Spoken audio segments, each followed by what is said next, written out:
Welcome! Today we're going to travel back 20,000 years in time to an era when giants roamed the earth, mammoths, saber-toothed cats, giant ground sloths. But this isn't just another history lesson. Today we're asking one simple but terrifying question. Would you survive? Imagine waking up tomorrow morning, not in your comfortable bed, but on the frozen tundra of Ice Age Europe. The temperature is minus 20 degrees Celsius. There are no cities, no smartphones, no grocery stores. Just you, primitive tools, and some of the most dangerous predators that ever walked the planet. Over the next 2 hours, we're going to meet these incredible beasts one by one. For each animal, we'll ask 3 critical questions. What made this creature so deadly? What were its hunting strategies? And most importantly, could you survive an encounter with it? We'll base our analysis on real paleontological evidence, the experiences of early humans who actually lived alongside these creatures, and expert survival tactics. So grab a warm blanket, settle in, and let's find out if you have what it takes to survive the Ice Age. Chapter 1: Introduction to the Mammoth. Our journey begins with perhaps the most iconic Ice Age animal, the woolly mammoth. Standing up to 11 feet tall at the shoulder and weighing up to 6 tons, these magnificent creatures were the elephants of the frozen north. Physical characteristics. The woolly mammoth wasn't just big, it was perfectly adapted to its harsh environment. Its body was covered in 2 layers of fur, a dense undercoat for insulation, and long guard hairs that could reach 3 feet in length. These hairs hung down like a thick curtain, protecting the animal from brutal winds. But the most striking features were its massive curved tusks. These could grow up to 15 feet long and weigh over 200 pounds. Mammoths used these tusks to sweep snow away from vegetation, fight rivals, and defend against predators. Their trunk was shorter and stockier than modern elephants, perfectly adapted for grasping frozen vegetation. Small ears and a short tail minimized heat loss. Every aspect of their body was designed for survival in temperatures that would kill most animals. Behavior and temperament. Here's the good news. Mammoths were generally peaceful herbivores. They spent most of their day doing what elephants do, eating. A single mammoth could consume 400 pounds of vegetation daily. They travelled in herds led by experienced matriarchs, much like modern elephants. But don't let their herbivore status fool you. An angry or frightened mammoth was one of the most dangerous animals on the Ice Age landscape. The danger factor. So, would a mammoth attack you? Probably not, unless you provoked it. Like modern elephants, mammoths would likely be wary of humans, but not immediately aggressive. The danger came in 3 scenarios. Scenario 1: the protective mother. A mother mammoth with a calf was extremely dangerous. Get between her and her baby, even accidentally, and you'd face several tons of fury. She would charge without hesitation, using her tusks to gore and her massive weight to crush. Scenario 2: musth males, male mammoths, like modern elephant bulls, went through periods of musth, a time of heightened aggression and testosterone. A mammoth in musth was unpredictable and dangerous to anything in its path. Scenario 3: cornered or wounded. This is where early humans got into real trouble. Archaeological evidence shows that humans hunted mammoths, but it was incredibly dangerous. A wounded mammoth would fight with desperate fury. Survival strategies. If you encountered a mammoth, here's what you'd need to do. Immediate response. Stop moving immediately. Don't run. Mammoths could reach speeds of 25 bucks per faster than any human. Assess the situation. Is it a lone individual or a herd? Are there calves present? Look for escape routes. Identify trees to climb, rocks to hide behind, or broken terrain where the mammoth couldn't follow. If the mammoth shows aggression, watch for warning signs. Trunk raised, ears spread, trumpeting sounds. Back away slowly, never turning your back. Make yourself look smaller, not bigger, unlike with bears. Head for broken rocky terrain where its size becomes a disadvantage. The hunter's approach, if you needed to hunt. Early humans didn't face mammoths in direct combat. They used pit traps, dig deep holes covered with branches, cliff drives, stampede herds toward drop-offs, pack hunting, groups of 20 to 30 hunters with spears, attacking from multiple directions, patience, wait for young, old, or sick individuals separated from the herd. Reality check. Could you survive? Verdict, 70% survival rate.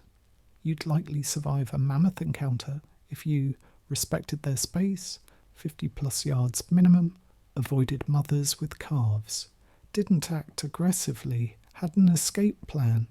The 30% danger comes from unexpected encounters, especially in low visibility conditions like snowstorms, or if you accidentally got between a mother and calf. Introduction to Smilodon. Now we move from a gentle giant to an apex predator, the saber-toothed cat, specifically Smilodon fatalis. If the mammoth was the Ice Age's elephant, Smilodon was its ultimate killer. Physical characteristics. Smilodon wasn't just big for a cat, it was massive, weighing up to 880 pounds. It was heavier than a modern lion, but built differently. Its body was stocky and muscular, more like a bear's than a modern big cat's sleek frame. But the defining feature was, of course, those teeth. The upper canines could reach 11 inches in length. Imagine 2 curved daggers permanently attached to its skull. These weren't just for show. They were precision-killing instruments designed to pierce through thick hide and sever major blood vessels. Its jaw could open to an astounding 120 degrees, twice as wide as a modern lion. This was necessary to deploy those massive fangs without breaking them. The forelimbs were incredibly powerful, with large muscles for grappling and holding prey. Retractable claws up to 3 inches long could hook into flesh and hold on with crushing force. Hunting strategy. Here's where Smilodon gets truly terrifying. Unlike modern big cats that chase down prey, Smilodon was an ambush predator. Its hunting strategy was brutal and efficient. The ambush: stalk silently, use cover to get within 20 to 30 feet of prey, explosive charge, short burst of speed to close the distance, grapple and immobilize. Use powerful forelimbs to pull prey down, precision kill. Canines pierce the throat or neck, severing arteries. The kill was surprisingly quick. Those saber teeth weren't for crushing, they were surgical instruments. Bite into the neck, sever the carotid artery or windpipe, and the prey would die from blood loss or suffocation within minutes. The human problem. Here's the terrifying truth. Humans were exactly the right size to be Smilodon prey. We weren't too big to tackle, and we didn't have the natural weapons to fight back effectively. Archaeological evidence suggests that Smilodon and humans coexisted for thousands of years. While we don't have direct evidence of Smilodon preying on humans, bones don't preserve well with evidence of predation, it's almost certain that it happened. Danger scenarios. Scenario 1. The ambush. You're walking through scrubland, gathering firewood. You don't see the Smilodon crouched in the brush 20 feet away. It's been watching you for 10 minutes, waiting for the perfect moment. Suddenly, 880 pounds of muscle and claws explodes from cover. You have less than 2 seconds to react. Scenario 2. Den defense. You accidentally stumble near a Smilodon den where cubs are hidden. The mother is nearby. She won't run. She won't warn you. She'll attack to eliminate the threat to her young. Scenario 3. Food competition. You and your group have just killed a deer. You're preparing it for transport when you smell something. A musky feline odour. A Smilodon has smelled the blood and wants your kill. It's not going to negotiate. Survival strategies. This is where survival gets really difficult. Smilodon was a specialised killer that hunted animals much larger than humans. Here's what you'd need to know. Prevention, your best defence. Never travel alone. Smilodon preferred solitary prey. Stay in open areas. Avoid dense brush where ambush was possible.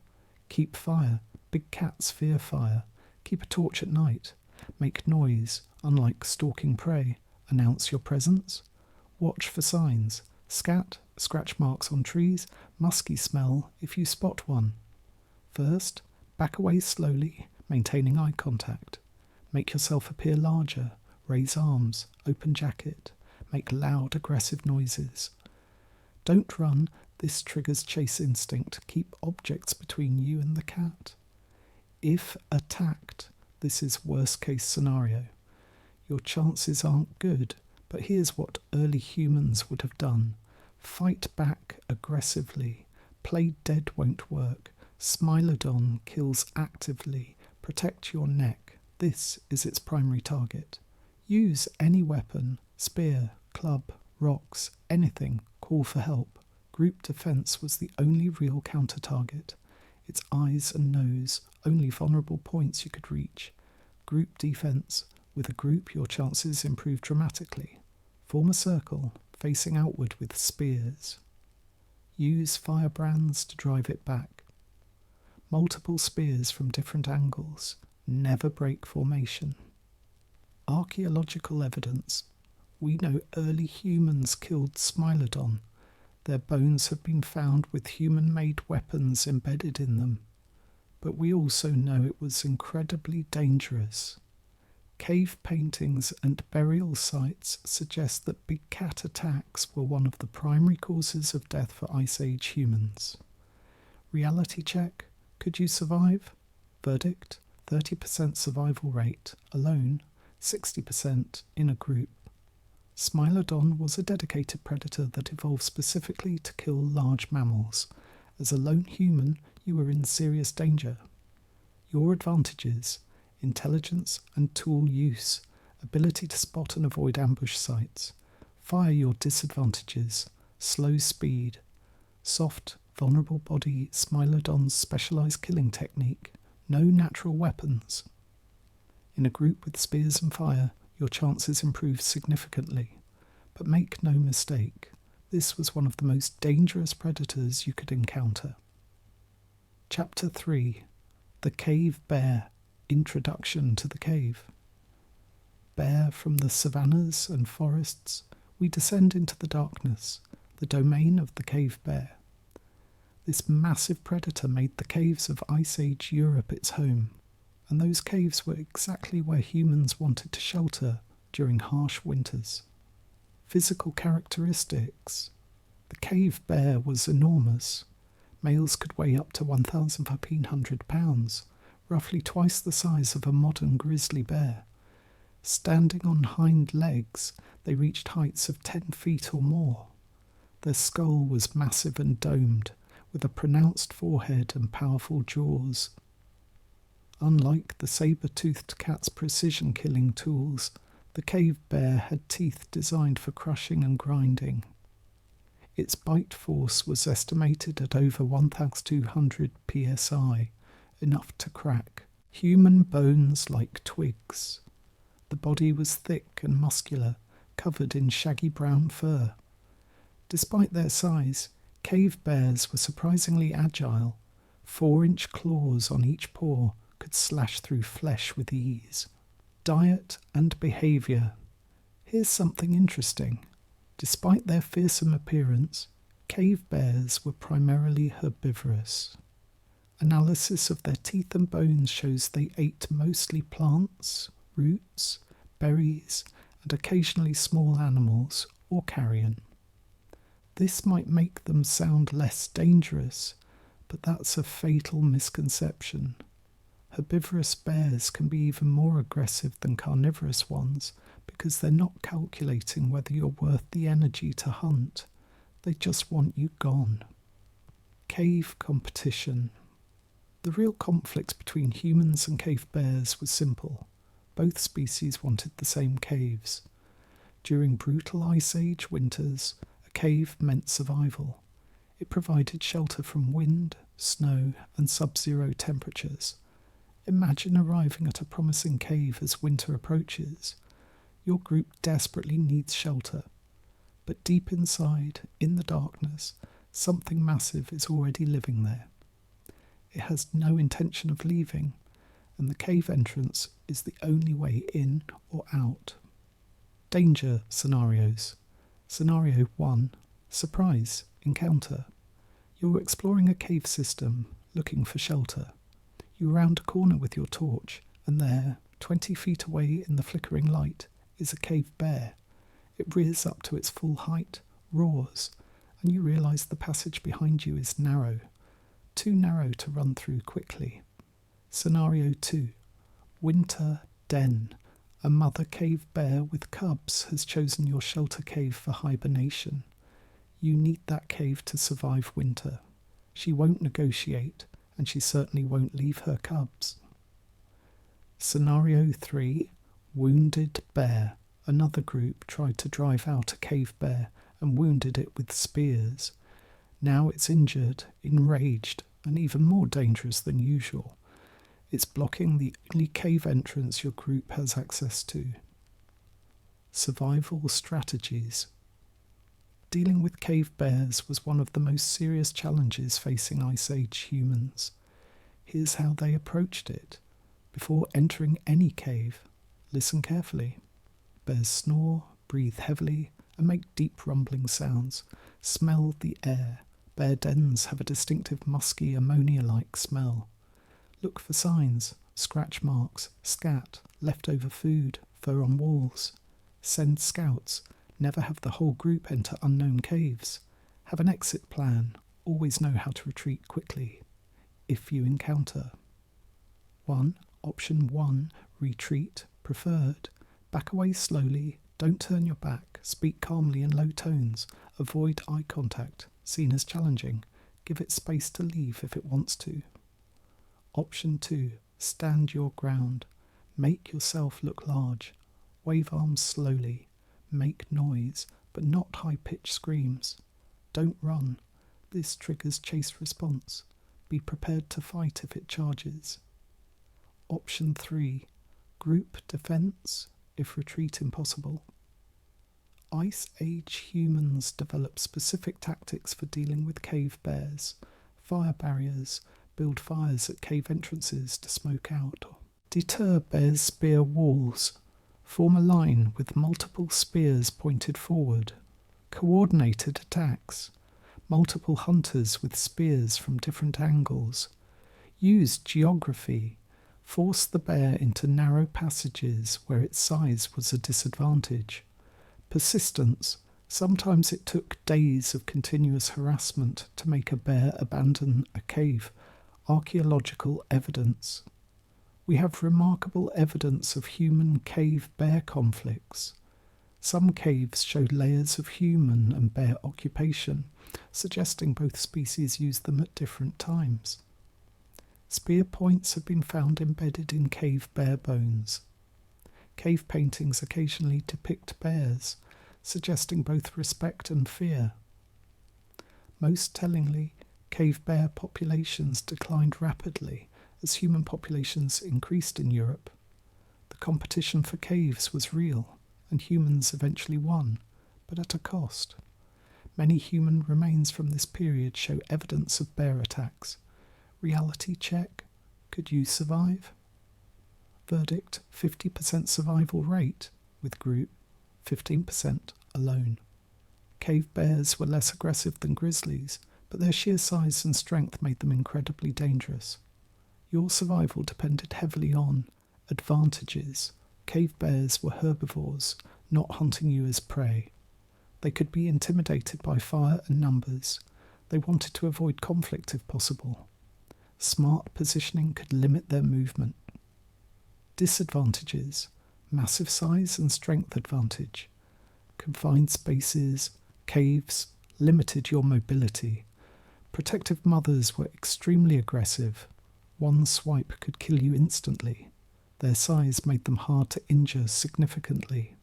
The key was preparation and group coordination. Solo humans had very poor odds. Groups of 5-10 with spears and fire had reasonable chances of driving a bear away or killing it if absolutely necessary. Chapter 4. The dire wolf. Introduction to the dire wolf. We've faced solitary predators. Now meet something even more dangerous: a pack hunter.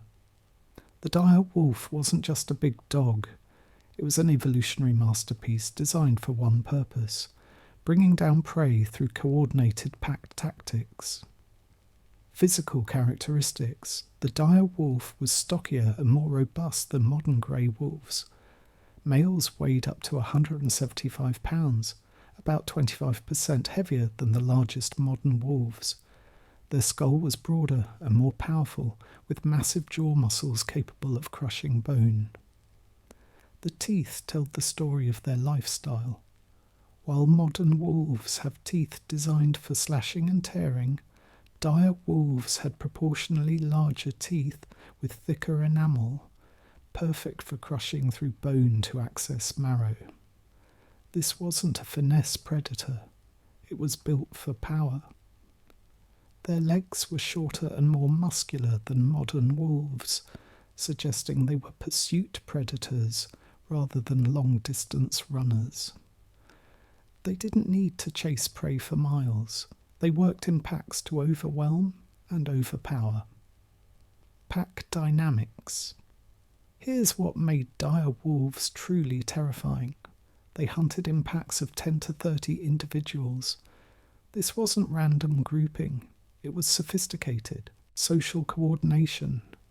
Like modern wolves, dire wolf packs had complex hierarchies, coordinated hunting strategies, division of labour communication through howls, body language, and scent, multi-generational family groups. A pack could bring down prey many times the size of individual wolves. They'd been perfecting these tactics for millions of years. Hunting strategy. Dire wolves employed several hunting strategies depending on prey and terrain.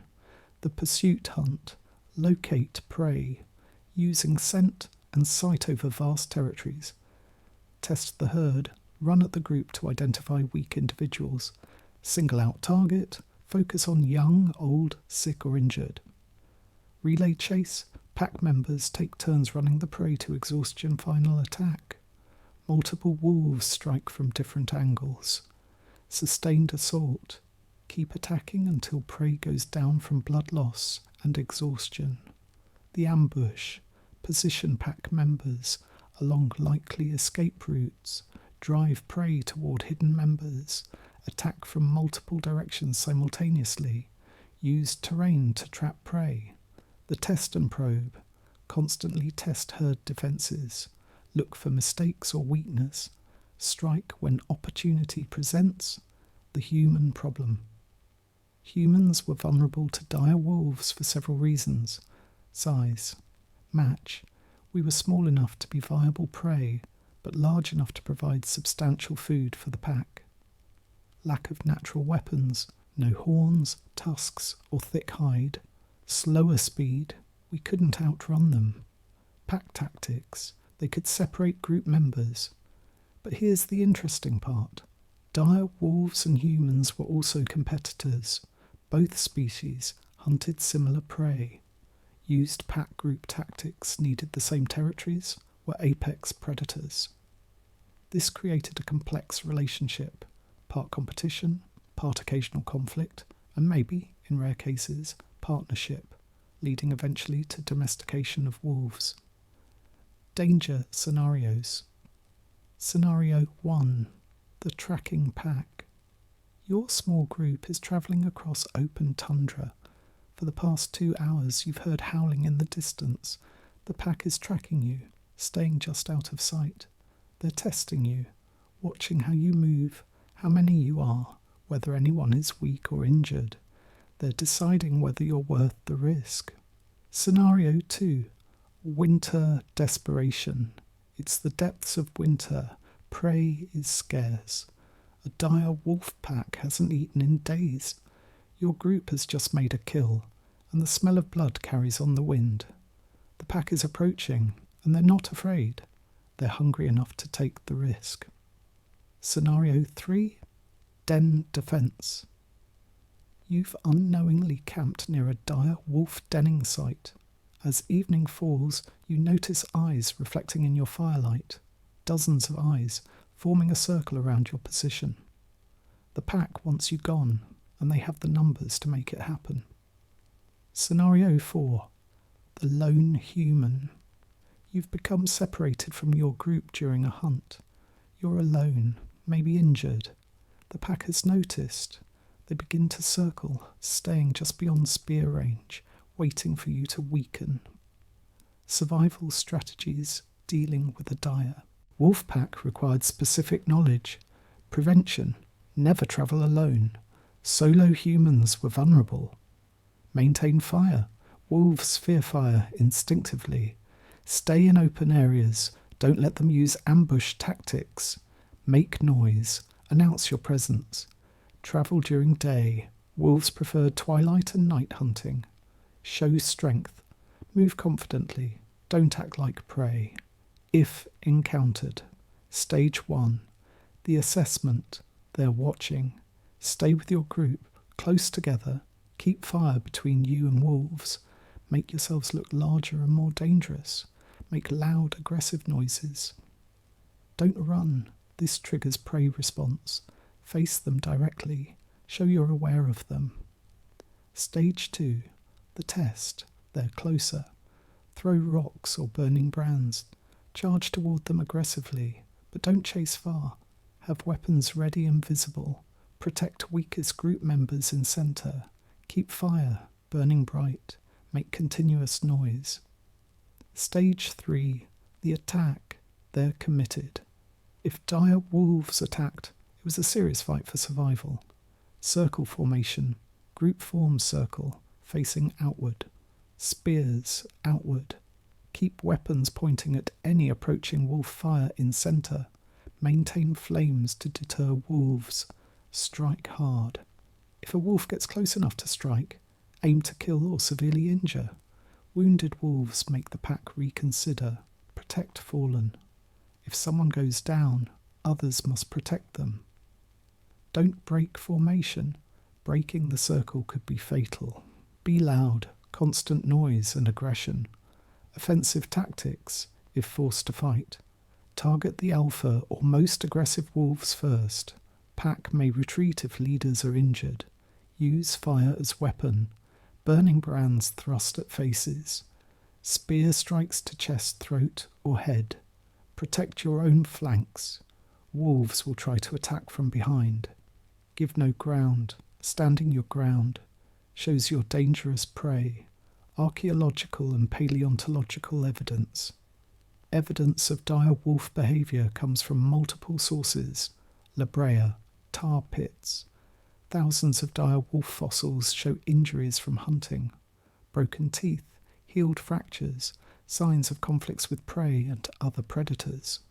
Den sites, multiple adult dire wolves found together, confirming pack behaviour. Prey remains. Bite marks on Ice Age. Animal bones show pack hunting patterns. Human sites. Some human campsites show dire wolf remains, suggesting both hunting and conflict. Comparative threat assessment. How did dire wolves compare to other predators? Advantages. Over Smilodon. Pack tactics versus solo ambush. Could hunt in open terrain. more persistent pursuit, disadvantages versus Smilodon, less powerful individual attack, no instant kill capability, more cautious about dangerous prey, versus cave bears, much faster and more agile, better coordination but less powerful individual strength. Reality check, could you survive?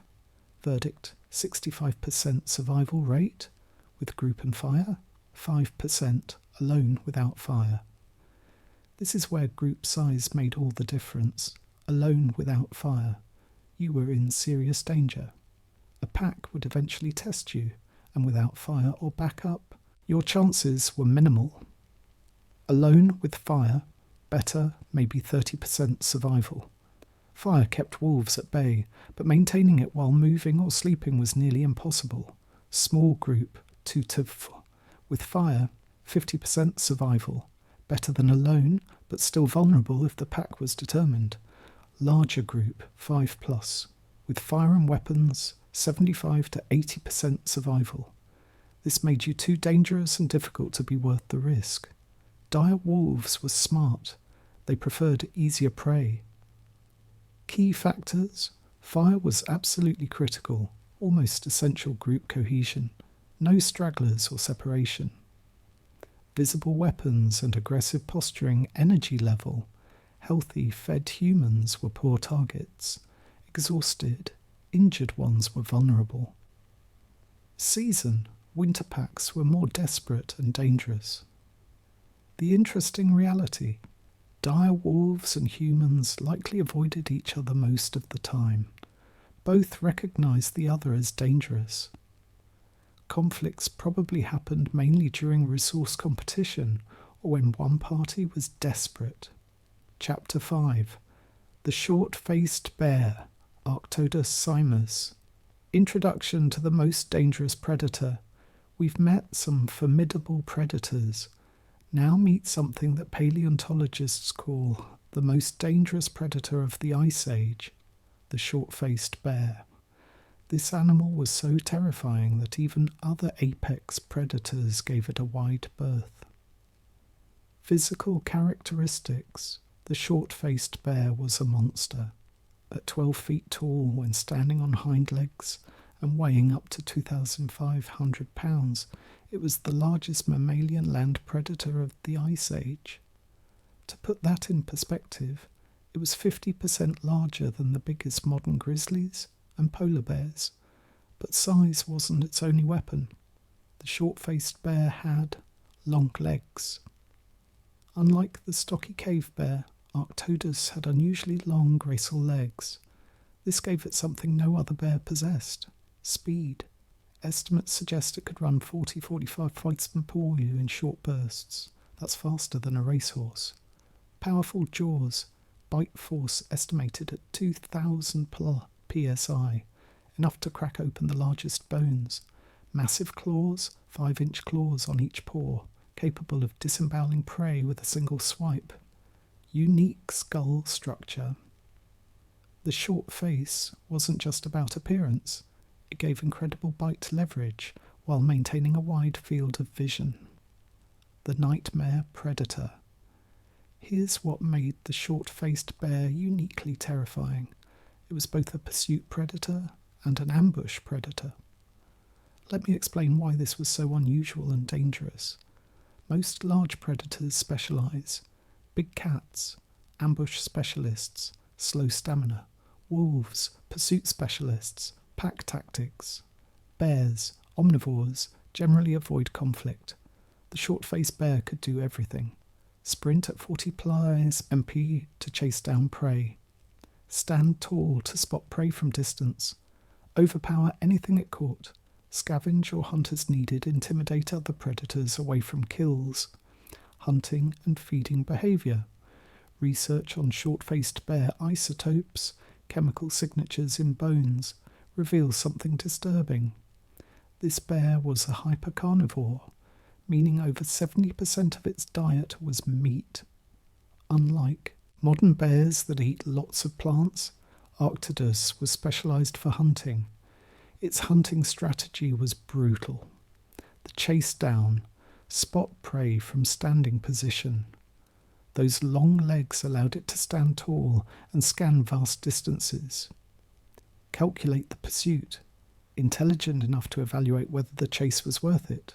Explosive sprint, cover ground at terrifying speed. Overtake and strike. Use powerful forelimbs to knock prey down. Kill quickly, massive jaws to crush skull or break neck. The kleptoparasite. Equally terrifying was its habit of stealing kills from other predators. Imagine, a saber-toothed cat makes a kill after a careful stalk. Before it can feed, a short-faced bear appears. The cat has two choices: fight and likely die or get seriously injured, leave and starve. Saber-toothed cats chose to leave. Dire wolf packs chose to leave. When a short-faced bear wanted your food, you gave it up. The human problem. Now imagine being a small group of Ice Age humans. You've spent all day tracking and finally killing a bison. This meat represents survival for your group for days. You're exhausted from the hunt. Then you see it. A massive bear approaching, drawn by the smell of blood. You cannot outrun it. You cannot fight it one-on-one. If you abandon the kill, your group might starve. If you stay, you might die. This was the nightmare scenario that Ice Age humans faced with short-faced bears. Danger scenarios. Scenario 1. The kill stealer, your hunting party, has just brought down a mammoth calf. A dangerous, exhausting hunt that took hours. Everyone is injured or tired. As you begin butchering, you hear a deep huff. A short-faced bear has smelled the blood from miles away. It's approaching at a fast walk, and it has no intention of sharing. Scenario 2. The pursuit. You're travelling across open grassland when you're spotted by a short-faced bear. It stands on hind legs to get a better look. From a mile away, it can see you clearly. It drops to all fours and begins moving in your direction. Not running yet, just testing, seeing if you'll run. Scenario 3. Campsite raid. Your group has made camp for the night with a fresh kill hanging in a tree. You wake to sounds of something massive moving around your camp. In the darkness just beyond the firelight, you can see something enormous. It's circling, evaluating, deciding whether you're worth the risk. Scenario 4. Desperate encounter. It's late winter, food is scarce. A short-faced bear that should be hibernating is still active, driven by hunger.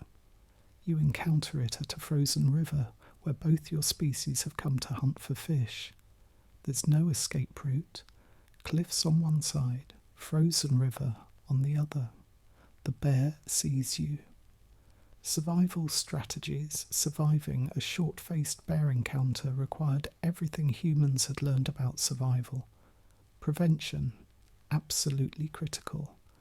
Avoid open terrain. Short-faced bears preferred grasslands and plains where they could use their speed. Stay in forests or broken terrain, where their size was a disadvantage. Cache kills. Carefully. If you made a kill, either eat and move immediately. Cache meat in places bears couldn't reach. High in trees, underwater in winter. Be prepared to abandon it if necessary. Travel in largest possible groups. Solo humans or pairs were highly vulnerable. Groups of 10 plus were less likely to be targeted. Use fire liberally. Keep multiple fires burning at campsites. Short-faced bears, like all bears, feared fire. Watch for signs. Tracks, absolutely massive paw prints. Scat, huge, mostly meat content. Carcasses stripped clean. Other predators fleeing an area. If you spot one, first, option 1, leave immediately if far enough away. Move perpendicular to the bear's path. Don't run, but move quickly. Head for broken terrain, forest, or water. Make yourselves less visible. Option 2, stand your ground if it's aware of you. This is counterintuitive, but running triggers chase response. Group together tightly. Face the bear. Make yourselves look as large as possible. Make loud, aggressive noises. Wave spears and torches. Do not run. If it charges, the test charge. Many charges were bluffs. The bear testing whether you'd run. Stand your ground. Keep yelling. Thrust spears forward. Don't flinch. The real charge, if it's not stopping, everyone attacks at once. Target eyes, nose, mouth. Use firebrands if available. Accept that casualties are likely. Injure it severely enough to make it reconsider group combat tactics. Ice Age humans developed specific formations for large predators. Spear wall, front line with long spears pointed forward, braced against ground. Firebearers, people with burning torches or brands.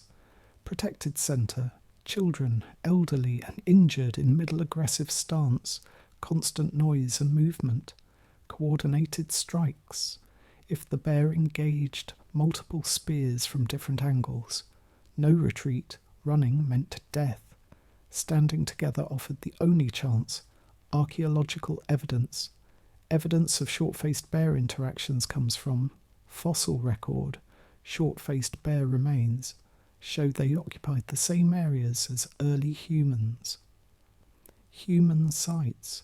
Some butchering sites show evidence of being abandoned quickly, possibly due to scavenger pressure.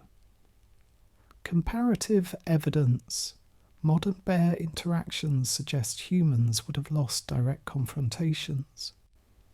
Part 2. Deeper into the frozen world. The cave hyena. Laughter in the darkness. Close your eyes and let yourself drift back through time. 20,000 years into the past, to a world lit only by stars and fire.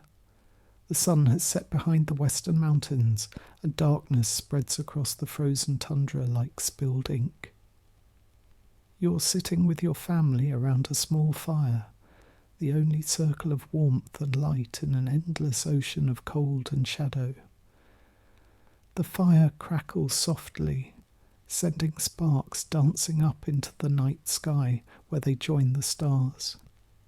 You've eaten well tonight. Earlier today, after hours of patient tracking, your hunting group brought down a young deer. The meat hangs from a tree branch just beyond the fire circle, wrapped in hide to protect it from the cold. Tomorrow there will be more meat. The day after, more still. This kill means your family won't go hungry for at least a week. But you're not the only one who can smell that meat. The first sound comes from somewhere in the darkness beyond your fire. It starts low, almost like a cough, then rises into something that makes the hair stand up on your arms. It's not quite a laugh, not quite a scream. It's something in between, something that sounds almost human but isn't. The sound echoes across the frozen plain and then falls silent. You look at the others around the fire. Everyone has heard it. Your father slowly reaches for his spear. Your mother pulls the children closer. And then another call comes, this time from a different direction. And another, and another. The night is suddenly alive with these eerie voices, circling, calling to each other in a language you don't understand, but that speaks clearly of hunger and patience and numbers. Welcome to the world of the cave hyena. These weren't like the hyenas you might have seen in documentaries about Africa. The cave hyena was larger, heavier, more powerful. Imagine an animal built low to the ground, all shoulders and jaw, weighing as much as 2 grown men. Its coat was spotted and rough, perfect for blending into shadows, but it was the eyes that marked it as something special. Those eyes held intelligence. These weren't simple scavengers. These were animals that thought, that planned, that remembered. Slowly, shapes begin to materialize at the very edge of your firelight. Not bodies at first, just eyes. dozens of pairs of eyes, catching and reflecting the orange glow of your flames. They shimmer and move, never quite still, circling your camp in the darkness.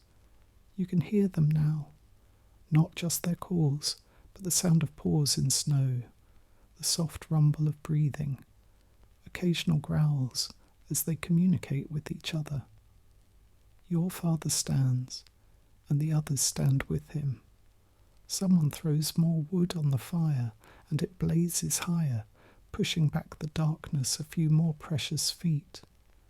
The eyes retreat slightly, but they don't disappear. They're still there, still watching, still waiting. This is their strategy, you realise. They're not going to rush in and attack. They're simply going to wait. Wait for the fire to burn low. Wait for exhaustion to claim you. Wait for someone to make a mistake. Because that meat hanging in your camp is survival for them, just as it is for you. And they have all night, all week if necessary. They're very, very patient. Hours pass slowly. The fire must be constantly fed. Someone always has to be watching, spear in hand, eyes scanning the darkness. You take turns, each person watching while the others try to rest, though true sleep is impossible with that sound in the night. That constant calling, sometimes near, sometimes far, but always there. The cave hyenas are talking to each other, coordinating, sharing information about your camp and its defences. Sometimes one will approach closer than the others, testing your reactions. You shout, wave a burning branch, and it melts back into the darkness. But it's not afraid exactly. It's just calculating, measuring the risk against the reward, deciding whether the meat is worth challenging humans who have fire and spears and the will to use them. As the night stretches on, you begin to understand something profound about these animals. They're not your enemies in the way a lion is an enemy. A lion hunts to kill, attacks with decisive force. The cave hyenas are something else. They're competitors. They want what you have, but they're willing to negotiate in their way. If you show strength, they'll back off. If you show weakness, they'll press forward. It's a constant conversation, a dance of dominance and submission that plays out in the space between your fire and the darkness. Finally, after what feels like an eternity, the sky begins to lighten in the east. Dawn is still an hour away, but already the absolute darkness is fading to grey, and with the coming light, the hyenas begin to withdraw, not all at once, not in defeat, but slowly, casually, as if they've simply decided to leave. The calls become more distant, the eyes disappear. By the time the sun breaks over the horizon, they're gone, but you know they haven't gone far. They'll be resting during the day, but watching, and when night falls again, you'll hear that sound once more, that eerie laughter echoing across the frozen world, because this is their land too, and they have just as much right to survival as you do. The meat will attract them every night until it's gone. This is the price of a successful hunt in the Ice Age. The food you need to survive is the same food that draws danger to your door. As you settle back into your furs, exhausted from the long night of vigilance, let your mind drift and imagine. Imagine what it took to live in a world where every meal, every shelter, every moment of rest had to be defended. Where success brought not just satisfaction, but also attention from competitors who were smart, persistent, and hungry. The cave hyena taught early humans something important about survival. It wasn't enough to be strong, or fast, or deadly. You also had to be watchful, cooperative, and willing to defend what was yours through the long, dark hours of the night. Sleep now, and let the ancient memories fade. You're safe in your bed, far from those circling eyes and eerie calls, but somewhere in your dreams you might still hear it. That sound that's almost laughter, echoing across 20,000 years. The American lion, shadow of the grasslands. Let me take you somewhere different now, away from the frozen tundra of Ice Age Europe, across the land bridge that once connected Asia to Alaska, down through the mountains and onto the vast grasslands of North America. Here the cold is less severe, though still sharp on winter mornings. Here the landscape stretches endlessly in all directions, an ocean of grass beneath an enormous sky. This is a land of plenty. Herds of animals move across these plains in numbers that would take your breath away. Bison, their thick winter coats making them look even more massive than they are. Wild horses, smaller and stockier than modern breeds, travelling in tight family groups. Camels, yes, camels, with thick fur to keep them warm. And in the distance, moving like mobile mountains, mammoths follow their ancient migration routes from summer to winter feeding grounds.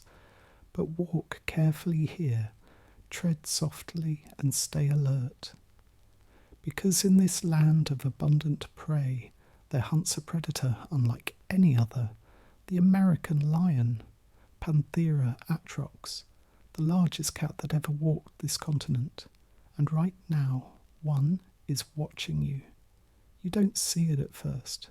That's the thing about big cats. They're masters of stillness, of patience, of being invisible even in plain sight. The lion has been lying in the tall grass for the past hour, just its eyes visible above the seed heads, watching a small herd of horses graze. It's downwind, so the horses can't smell it. It's motionless, so the horses can't see it. It's simply waiting for one of them to wander close enough.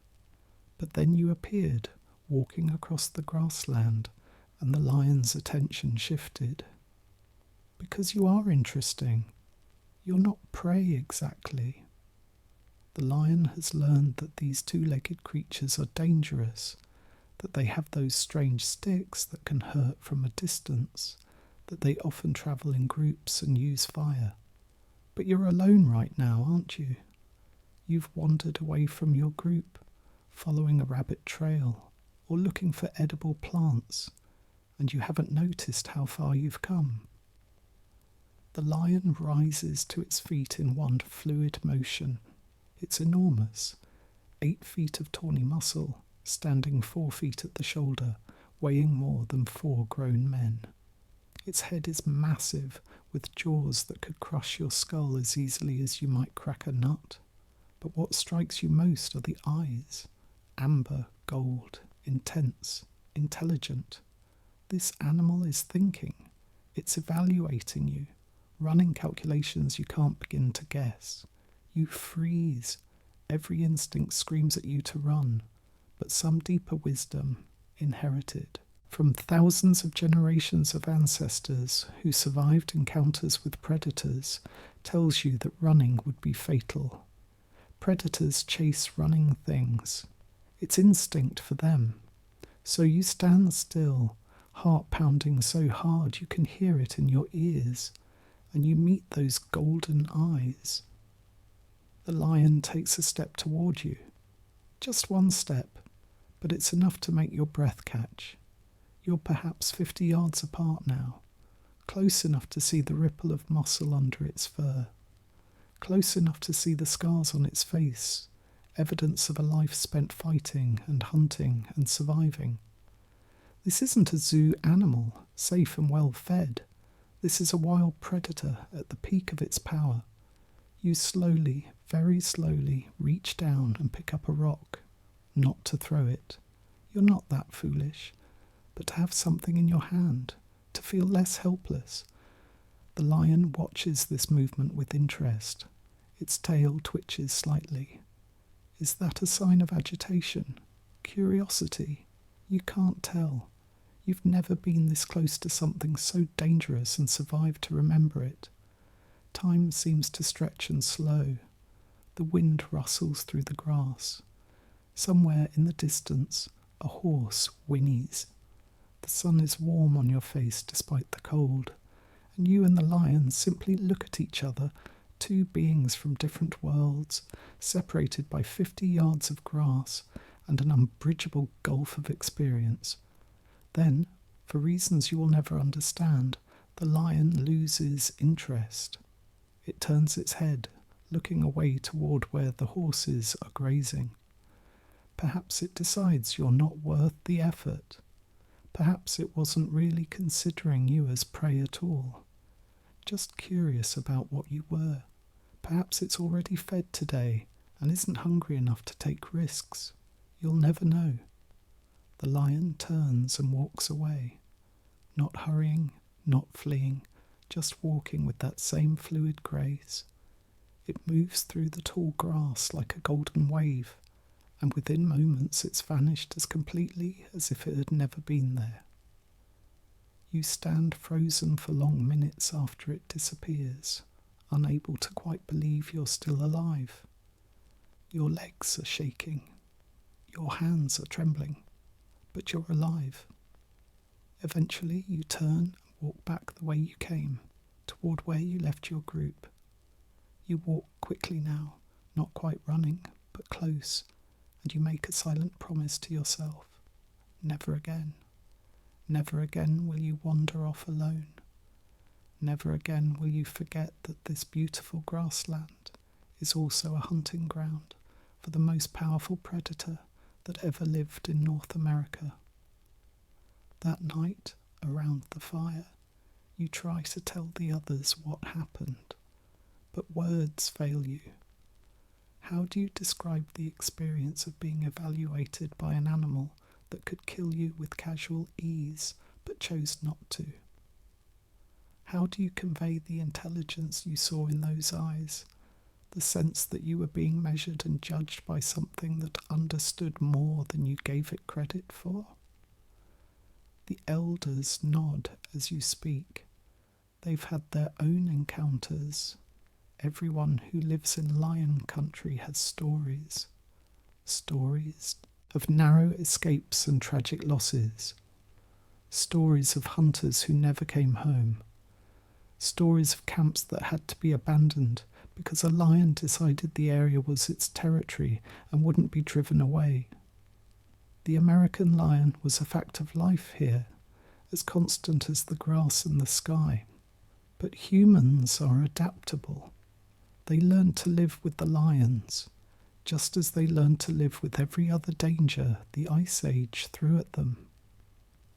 They learned to travel in groups, to keep fires burning at night, to cache their kills in trees where lions couldn't easily reach.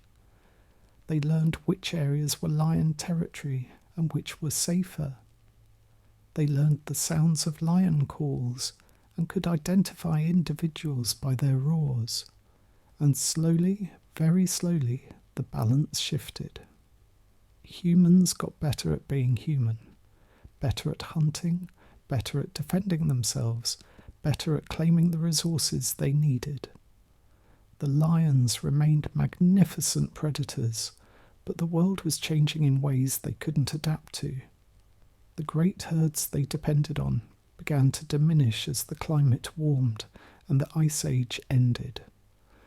The easy prey became scarce, and the two-legged competitors became more numerous, more skilled, more dangerous. The last American lion probably died alone, somewhere on these grasslands, about 13,000 years ago. Perhaps it was old, its teeth worn, unable to bring down the prey it needed. Perhaps it was young and inexperienced, driven from its mother's territory before it had fully learned to hunt. Perhaps it simply found itself in a world that had changed too much, too fast. We'll never know the story of that last lion, but we can imagine it, can't we?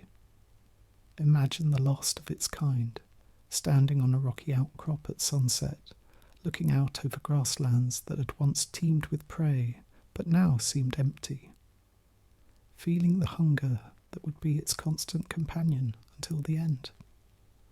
Watching the distant fires of human camps and understanding, in whatever way a lion understands things, that the world belonged to them now.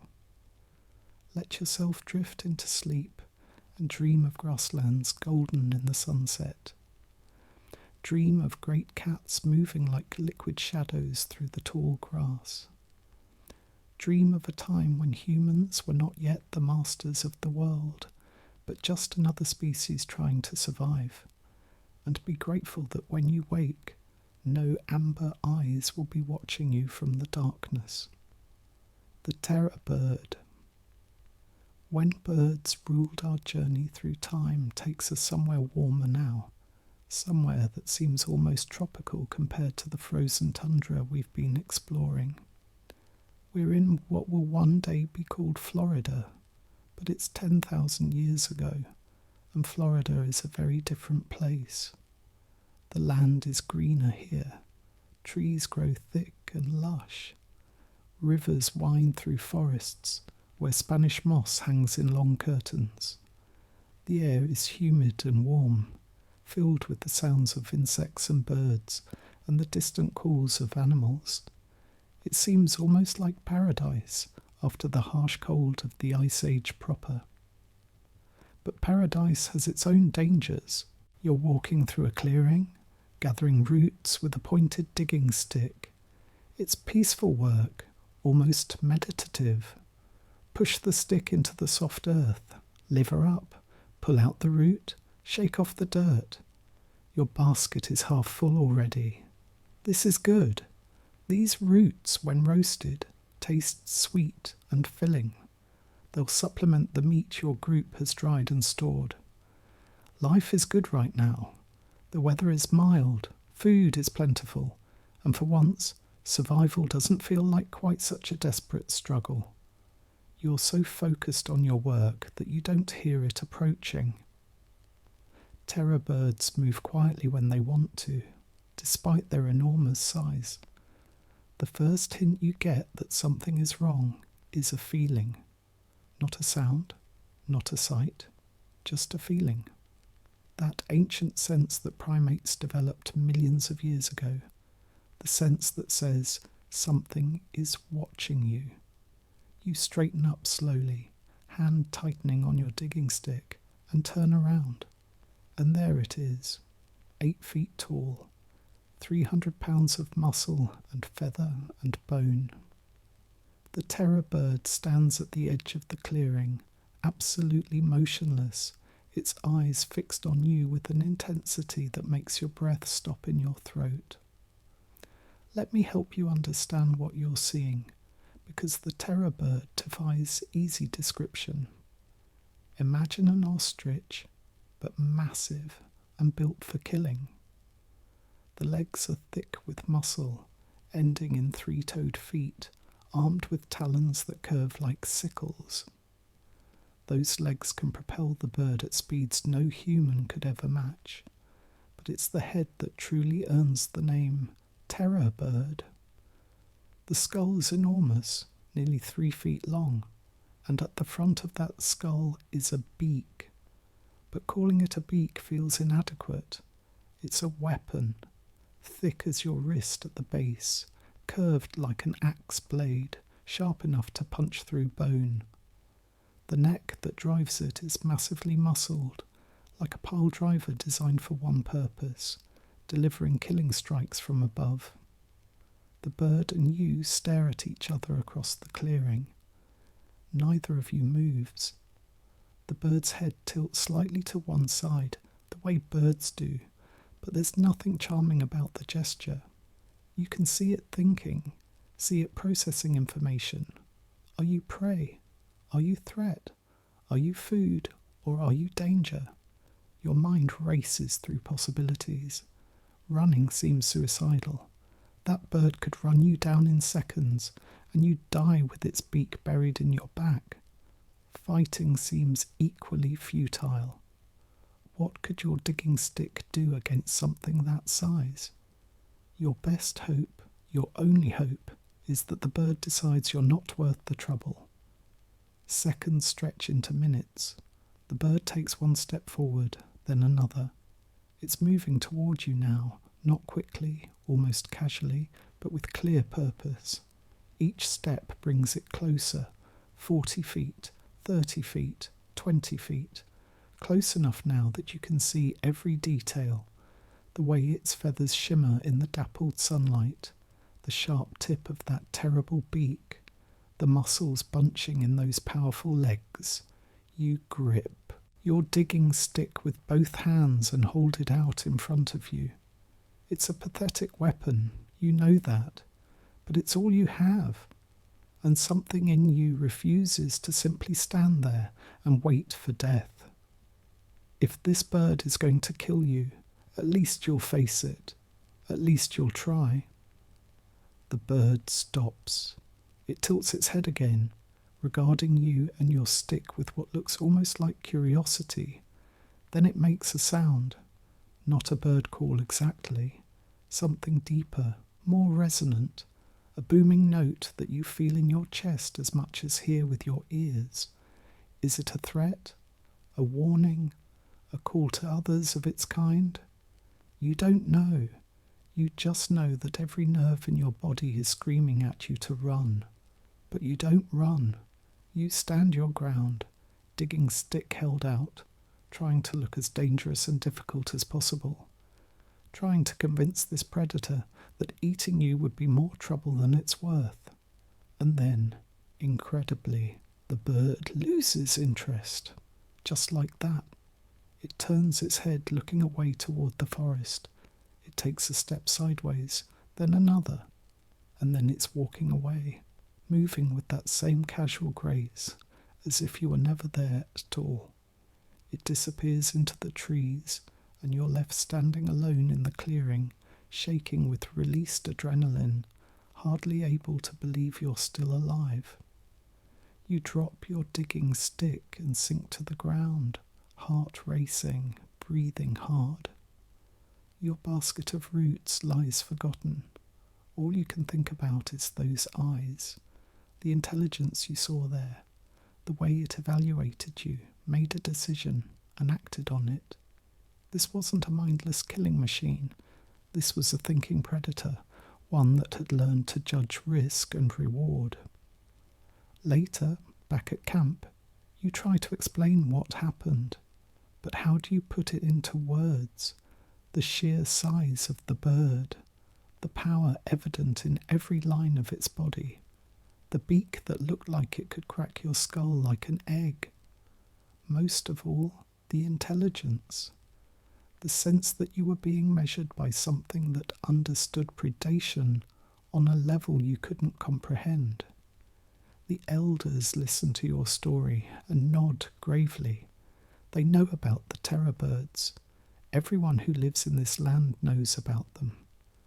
These giant hunters have been here for millions of years, long before humans arrived. They evolved to hunt the animals of South America, and when the continents connected, they spread northward, bringing their perfect predatory design into new territories. But terror birds, for all their power and ferocity, are specialists. They evolved to hunt a certain way, to fill a certain role in their ecosystem. And when that ecosystem began to change, when the climate shifted and prey populations fluctuated, the terror birds found themselves struggling to adapt. They were too specialized, too perfectly designed for one particular kind of world. Humans, on the other hand, are generalists. We can eat almost anything, live almost anywhere, adapt to almost any situation. When the world changes, we change with it. Terror. Birds couldn't do that. They needed things to stay the same, needed their prey animals to remain abundant, needed the forests and grasslands to persist unchanged. The last terror bird probably died about 2 million years ago in South America and about 15,000 years ago in North America. We don't know exactly when or where, but somewhere on some warm day not unlike the one you imagined, the last of these magnificent predators took its final breath, and with it died a design that had been successful for millions of years. Sometimes being perfectly adapted to one world means you can't survive when that world changes. As you settle into sleep, imagine that clearing in prehistoric Florida. Imagine warm sun filtering through trees, the smell of rich earth, the sound of your digging stick working the soil. And imagine turning to see 8 feet of predatory birds standing at the forest edge, watching you with ancient, intelligent eyes. Then imagine it walking away, disappearing into the trees, taking with it the last echo of a time when birds, not mammals, ruled as apex predators. Sleep deeply now. Dream of a world strange and beautiful and dangerous, where evolution created designs we can barely imagine. Fire and survival, the daily battle. Let's slow down now. Let's move away from the drama of predator and prey, the terror of great beasts stalking through the shadows. Instead, let me tell you about something quieter, but perhaps even more important. The daily struggle, the constant grinding challenge of simply staying alive in the Ice Age. Picture yourself waking up 20,000 years ago, not to an alarm clock or sunlight through windows, but to darkness, true darkness, the kind we rarely experience anymore. The only light comes from the dying embers of last night's fire, glowing faintly red in the pre-dawn gloom. And your first thought, even before you're fully awake, even before you remember where you are or what needs to be done today, is this: is the fire still alive? Let me tell you about fire, because in the Ice Age, fire was everything. It wasn't a convenience or a comfort. It was the difference between life and death. Without fire, you would freeze during the long winter nights. Without fire, you couldn't cook meat, making much of your food indigestible or dangerous. Without fire, predators would approach your camp freely, seeing you as easy prey. Without fire, you were just another animal struggling to survive in a hostile world. So you check the fire first, always. Still wrapped in your sleeping furs, not yet ready to face the cold air, you lean forward and look at the ashes. And there, thank everything sacred, you see it. A few coals still glowing red, not dead, not yet. You carefully add small twigs, the driest you have, moving slowly so you don't smother the precious heat. The twigs begin to smoke. You blow gently, so gently, adding just enough oxygen to encourage the coals without blowing them out. The smoke thickens. A tongue of flame appears, tiny and uncertain. You add more twigs, slightly larger now. The flame grows. Within minutes you have real fire again, crackling and warm, pushing back the darkness and the cold. Only now can you truly wake up. Only now is it safe to start the day. Because imagine what would have happened if those coals had been dead. If the fire had gone out completely during the night. You would have to make fire from scratch, and making fire is hard. Desperately, achingly hard. Let me walk you through it so you understand. First, you need the right materials. 2 pieces of wood, and not just any wood. It has to be dry, but not too dry, hard, but not too hard. You need fine, dry tinder to catch that first spark. You need kindling ready to add once the tinder catches. Everything has to be prepared perfectly, because you only get one chance. The most common method is the bow drill. You take a straight stick and wrap a string around it, creating a bow. The bow turns the stick rapidly against a flat piece of wood. The friction creates heat. The heat creates wood dust that begins to smoulder. If you're skilled, if you're strong, if the gods are smiling, after 10 or 15 minutes of constant exhausting work, that smouldering dust becomes an ember. But an ember isn't fire. An ember is just potential. You have to transfer that ember carefully, so carefully, into your prepared tinder. Usually this is shredded bark or plant fibres, something that will catch easily. You nest the ember in the tinder and blow on it, gently at first, then more strongly. The tinder begins to smoke. Your arms are shaking from the effort of making the ember. Your lungs ache from blowing. The smoke stings your eyes. But you keep blowing, keep nurturing that ember, because everything depends on this. And then, if you're lucky, if you've done everything right, the tinder bursts into flame. Small flames at first, but flames. You quickly add your prepared kindling, building up the fire, adding larger pieces as it grows. Within minutes, you have real fire again. You've succeeded. But here's the thing. Even experienced fire makers fail sometimes. The wood is too damp. The technique is slightly off. Exhaustion makes your hands clumsy. The wind comes up at the wrong moment. You can do everything right and still fail. And if you fail, you try again, and again, and again, because without fire, you die. This is why Ice Age peoples carried fire with them whenever possible. They would prepare special containers, shells or bark lined with moss, and place live coals inside. These containers could keep coals alive for hours, sometimes days if tended carefully. Carrying fire was far easier than making it. Losing fire was a disaster that could doom an entire group. Imagine a scenario. Your group is travelling, moving to new hunting grounds. Someone is carrying the fire container, carefully protecting the coals inside. But then comes a river crossing. The water is deeper than expected. The current is strong. Someone stumbles, and the fire container falls into the water. The coals hiss once and die. Everyone stops. Everyone knows what this means. Now someone has to make fire again. But it's late afternoon. Storm clouds are gathering. The wind is picking up. You're still hours from where you planned to camp.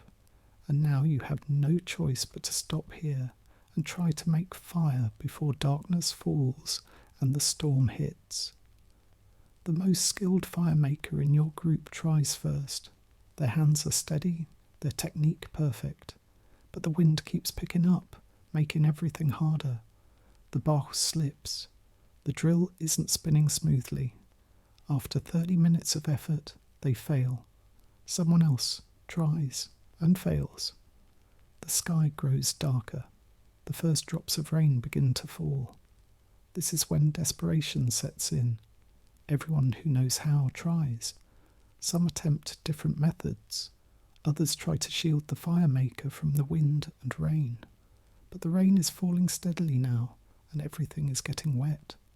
The tinder, the wood, your clothes. Your hands are so cold they're clumsy, and still no one can get an ember to form. Night falls. You huddle together for warmth, but without fire, the cold seeps into your bones. Without fire, you can't cook the meat you hunted yesterday. Without fire, predators might approach. You spend the night sleepless, shivering, hoping to survive until dawn when you can try again. This is what life was like when fire was everything and fire was difficult. When one mistake, one accident, one moment of carelessness could cascade into life-threatening consequences. The humans who survived to become our ancestors were the ones who were obsessive about fire, who checked it constantly, who never let it go out if they could possibly help it, who passed down knowledge of fire making through generations, refining the technique, discovering the best materials, learning from every failure. But fire was just one challenge. There was also water. You need water every day, 2 or 3 litres, more if you're working hard. But in winter, water is frozen. Rivers and lakes have ice covering them, sometimes feet thick. To get water, you have to find a place where you can break through the ice, or you have to melt snow and ice over your fire. Melting snow is inefficient and time-consuming. It takes huge amounts of snow to make small amounts of water, and drinking snow directly is dangerous. It lowers your body temperature and can actually dehydrate you. So everything has to be melted properly, which means more work, more time spent keeping the fire going, more fuel needed. Then there's shelter. Every night you need protection from wind and cold. Sometimes you find caves, but caves are often already occupied by animals who had the same idea. Sometimes you build temporary shelters from branches and hides. Sometimes you dig into snowbanks, creating small ice caves that provide surprising insulation. Each method requires knowledge, effort, and time. And food, always food. Humans need thousands of calories per day to maintain body heat in cold climates. That means hunting constantly, gathering relentlessly, never quite having enough stored away to feel truly secure. A successful hunt feeds you for days, but brings its own challenges. How do you preserve meat? How do you defend it from scavengers? How do you transport it to where your group is sheltered? These daily challenges didn't make for dramatic stories. No one sat around the fire talking about the time they successfully made it through a week without losing their fire. But these mundane struggles were what killed most people in the Ice Age. Not dramatic predator attacks, but simple failures of fire-making, shelter building, food procurement. Freezing to death because you couldn't stay warm. Starving because you couldn't find enough food. Dying of thirst because you couldn't melt enough ice. The humans who survived were the ones who mastered these daily challenges, who were meticulous about fire, who knew every edible plant and every hunting technique, who could build effective shelter quickly, who shared knowledge and worked together and never gave up even when things seemed hopeless. As you drift towards sleep now, imagine that you're one of those survivors. Imagine waking in darkness to check your fire, feeling the relief when you see coals still glowing. Imagine the satisfaction of successfully making fire after long effort. Imagine the taste of meat cooked over flames, the warmth of fire on your face, the sense of security that comes from light pushing back the darkness. These simple things, fire, water, shelter, food. In the modern world, we take them for granted, but for hundreds of thousands of years, they were everything. They were survival. They were life itself. And every single one of your ancestors succeeded at these challenges, day after day, year after year, passing down the knowledge and skills that eventually led to you. Sleep peacefully, knowing that the fire of human ingenuity still burns, passed down through countless generations, warming us still. The giant beaver, forgotten danger. Not every dangerous animal in the Ice Age was a predator. Some of the most hazardous creatures were herbivores, peaceful animals that only became dangerous when threatened or surprised. Let me tell you about one that most people have never heard of. The giant beaver. Picture a beaver. You probably imagine a charming animal, perhaps 3 feet long, building dams and lodges, industrious and cute. Now multiply that by 3. The giant beaver was 8 feet long from nose to tail and weighed over 200 pounds. But size wasn't what made it dangerous. What made it dangerous were its teeth. Imagine teeth that never stopped growing. Incisors 6 inches long, as thick as your thumb, sharp as chisels, and powered by jaw muscles strong enough to gnaw through trees as thick as your leg. These weren't just tools for processing vegetation. They were weapons capable of inflicting horrific injuries. Let me take you to a river in Ice Age North America. It's late afternoon, that golden time when the sun is low and warm and the shadows are long. You're walking along the riverbank, looking for a place to fill your water container. The water here is clear and cold, running fast enough not to freeze even in winter. You don't see the beaver at first. It's feeding on the bank, half hidden by reeds, gnawing on the root of a willow tree. You're making noise as you walk, scuffing through leaves, but the sound of the river covers it. So when you round a large boulder and find yourself face to face with something the size of a small bear, your surprise is mutual. The giant beaver rears up, startled, and you see it properly for the first time. It's massive, far larger than you expected any beaver could be. Its fur is thick and dark, still dripping from its recent swim.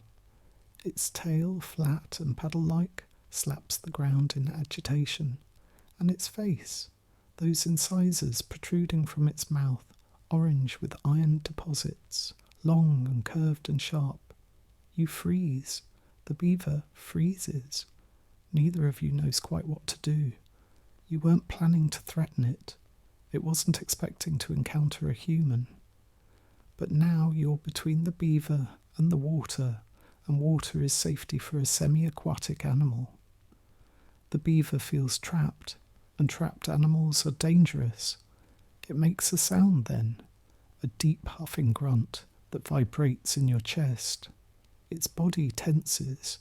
Those teeth gleam in the late afternoon light, and you realise with growing alarm that this animal could hurt you badly if it decided to attack. 200 pounds of frightened beaver, armed with tooth weapons it uses to chew through trees, is not something you want to fight. Slowly, very slowly, you step to the side, giving it a clear path to the river. You're not trying to threaten it. You're trying to show it that you'll let it leave.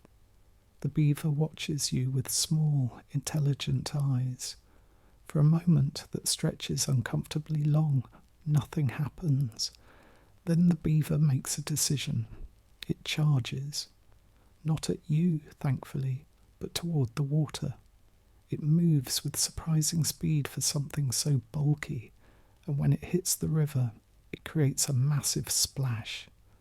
Within seconds it's submerged, and you catch a last glimpse of its dark form swimming away underwater toward where its lodge must be. The Ice Age was a place where time moved slowly, where days blurred into long stretches of pale light, and nights felt endless beneath shimmering curtains of ice crystals drifting through the air. The land was not silent. Rather, it held the deep, low hum of freezing winds rolling across frozen plains, whispering through cracks in the ice, echoing through valleys carved long before humans ever walked them. For early humans, every morning began the same way, with the struggle to open their eyes in shelters crusted with frost, their breaths forming tiny clouds that hovered in front of their faces before fading into the dim air. The cold never fully left the body. It simply shifted, moving from fingertips to toes, from cheeks to spine. You never stopped feeling it. You only learnt to live alongside it, Shelter was the first priority, but shelter was not a house with walls and a door. It was whatever nature allowed. A hollow in a hillside, a pocket beneath fallen stone, a crude frame of branches layered with snow, because snow, though cold, trapped heat. Survival meant using the very thing that threatened you. Fire was more than warmth. It was a line between life and oblivion. Firelight cast dancing reflections across icy surfaces, making it seem as though the walls themselves were alive. People gathered close, hands extended, bodies shivering until the heat slowly seeped through layers of fur and cloth. There were nights when the fire nearly died, when sparks faded and wood was scarce, and the only thing keeping the flame alive was determination and breath. Food was never guaranteed, not because predators roamed, but because the world itself was quiet. The ground, frozen solid, refused to give anything easily. Roots hid deep beneath layers of permafrost. Berries appeared only during rare flashes of warmer months, and even then only in small pockets near ancient streams. Humans learned to walk for hours, sometimes days, just to find enough nourishment to last until the next thaw. Hunger was a constant companion, sitting quietly behind every thought. Water, despite being everywhere, was often out of reach. Ice and snow had to be melted carefully, slowly, because rapid melting created water too cold to drink safely. People learnt patience. They learned the rhythm of melting snow in small bowls of stone, letting fire transform ice into life. Clothing was a mosaic of whatever materials could trap the slightest bit of heat. Layers upon layers, each one stitched slowly with cords, hands numb from the cold. A single tear in the outer wrap could mean the difference between warmth and frostbite. Everything, even clothing, was treated like a living thing that required attention. The landscape itself shaped the spirit. Imagine standing on a ridge of frozen earth, watching the horizon curve like a pale blue line beneath a sky that never fully brightened. The sun hung low, as if uncertain whether it wanted to rise. Shadows stretched long across the snow, and the light shimmered as if filtered through crystals. Every step crunched louder than your heartbeat. Windstorms were among the greatest challenges, not storms of thunder, storms of ice particles carried so fast that they carved patterns into anything left exposed. People learned to turn their backs to the wind, to shield their faces with cloth, to walk with heads low, always mindful that the storm could erase tracks within seconds, leaving them directionless in a world of white. Navigation required memory, a certain shape of a hill, a cluster of broken stones, the bend of a river beneath layers of ice. These were the maps of the Ice Age, fragile, shifting, always on the edge of disappearing. Communities were small, sometimes just a handful of souls, each one vital. They spoke softly around fires, their voices muffled by heavy layers and quiet air. Stories passed from one frozen evening to another, stories of warmth seen long ago, stories of rivers that once flowed freely, stories of lands far away where the earth was softer. These stories were not luxuries, they were survival. They reminded people that the world was bigger than the cold in front of them. Migration was a constant cycle, not a choice, a necessity. When snow grew too deep, when winds shifted, when the earth beneath their feet turned brittle, they moved, slowly, cautiously, testing each patch of ground before stepping forward. Children walked wrapped in layers, their faces barely visible, learning from their earliest days that the world demanded resilience. Even in this harsh world, there were moments of beauty, moments when sunlight caught the edge of an icicle and turned it into a glowing shard of gold, moments when fog drifted low across the snow, dancing like spirits, moments when silence felt like peace rather than danger. These small moments mattered. They offered comfort in a world that gave so little. The night sky was a canvas beyond imagination. Stars glimmered sharply, as if carved from crystal. The aurora moved like flowing rivers of light, painting greens and blues across the heavens. People watched in silence, their breath catching, feeling connected to something far greater than themselves. Even in the coldest times, the sky reminded them that beauty and hardship could coexist. As generations passed, humans adapted. They learned to carve tools from stone with precision, to build shelters stronger, to store food longer, to read the shifting patterns of weather. The Ice Age shaped them, not through fear, but through constant challenge. It forged determination, it sharpened instinct, it taught cooperation above all else. There were days when hope felt fragile, like a thin layer of ice beneath a footstep. But humans kept moving. They built fires even when wood was wet. They walked even when winds pushed them back. They held on to each other when the night stretched endlessly. And slowly, very slowly, the world began to change. Winters became slightly less severe. Glaciers crept back, revealing land that had been hidden for thousands of years. Grass appeared. Streams began to flow. The air warmed, not much at first, but enough to remind people that no age, not even the age of ice, lasts forever. Those who lived through it carried the memory in their bones, the memory of frost on eyelashes, of footsteps lost in storms, of fire that kept them alive, of hands working together to build something safe, of a world that tested them every single day, and of their quiet, unwavering strength. The Ice Age was not just a time of cold, it was a time of human resilience, a time when survival itself was an act of courage, a reminder that even in the harshest conditions imaginable, humans find a way to endure, to adapt, to hope, and to move forward. And so, as the last of the great ice sheets retreated and the world slowly warmed, the echoes of those ancient footsteps remained, whispering through the landscapes we know today.